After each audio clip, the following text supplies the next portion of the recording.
Michael Schumacher, where he belonged, behind the wheel of his prancing horse. A combination that struck fear into his opponents and rewrote every record in the book. But it seemingly wasn't enough. He wanted more. He returned to the track, and it wasn't the same. Nobody could have thought it would end like it did. Yeah.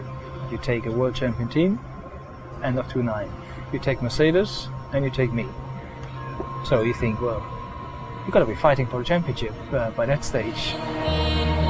It just is not working for Michael. But then things turned out different. There were good reasons why they were different.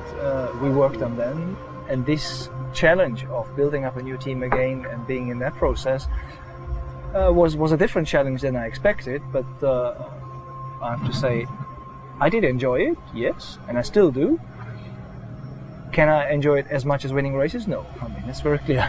Winning races and championship, I would have enjoyed more. And he's a 5 times world, 6-time world, Formula One world championship. Here comes Michael Schumacher. He's done it! He's on pole! And when you do look back and you reflect on the last 3 years, what are the moments that stand out for you? I mean, I'm guessing that amazing pole lap in Monaco or the podium in Valencia. I mean, that's good for the outside. Yeah. It still explains the outside. Well, actually, he isn't too old. He's still capable of doing so. For me, yeah, it's good moments, but I have had plenty of other good moments. And that's what I'm looking for, to afterwards have the feeling I have done a good job.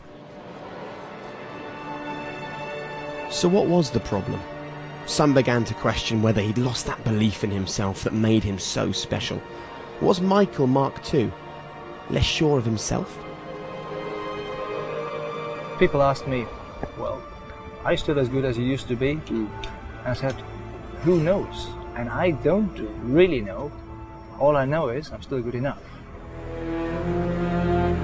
Did you ever question yourself when, I suppose, the incident with Senna in Spain or Jean-Eric Vergne in Singapore, those maybe slightly uncharacteristic Michael Schumacher moments? Oh, Schumacher does it for the second year in a row! He runs into the back of another car!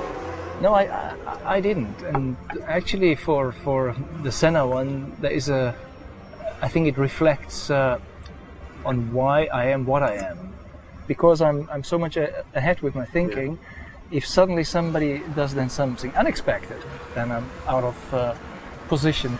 And exactly this sequence actually is my strength. That's why I'm so good in overtaking and all the start maneuver. That's why I have been so good over so many years. But in that incident, it actually caught me out.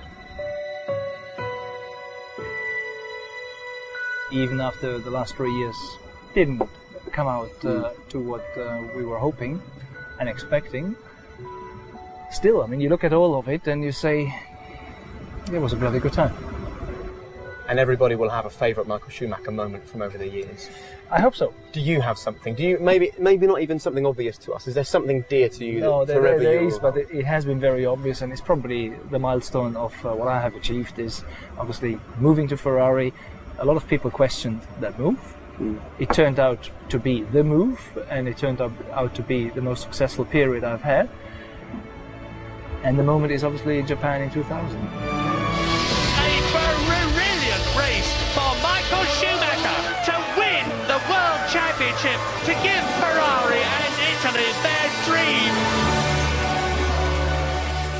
Not only because I did win the race and the championship, but how the race was going. I mean, that race is the best race I probably ever did. And it's just so much on the edge, and everything was perfectly well, and the result on top.